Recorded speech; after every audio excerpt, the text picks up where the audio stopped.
भोलिदेखि फेरि भेट्दिन नि त भेनाइदियो के आगो यहाँ राख्नु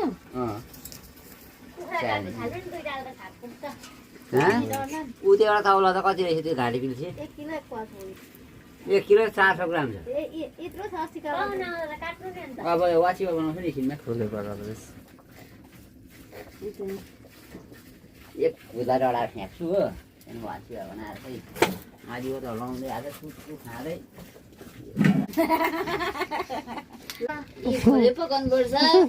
हो गाईलाई दिनुपर्छ दाना यस्तो हुन्छ यसरी पकाउनुपर्छ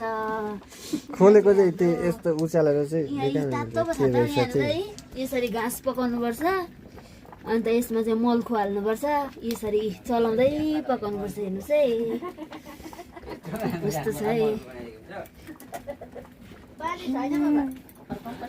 है यी बस्तीमा बस्यो खोले बनायो खोले पकायो गाईलाई खुवायो बाख्रालाई खुवायो यस्तै छ साथीहरू चुला अर्ग्यानिक चुलामा पाक्दैछ मुनिबाट दाउरा यहाँ चिया पनि तात्दैछ म चाहिँ खोले चलाउँदैछु मजाले खतरा पाक्दैछ ल हेर्नुहोस् त यता हाम्रोमा चुला पनि छ यो चाहिँ भार भन्छ यसलाई यहाँ चाहिँ टक्क दाउरा राखेको छ यहाँ डोको छ यसरी राख्छ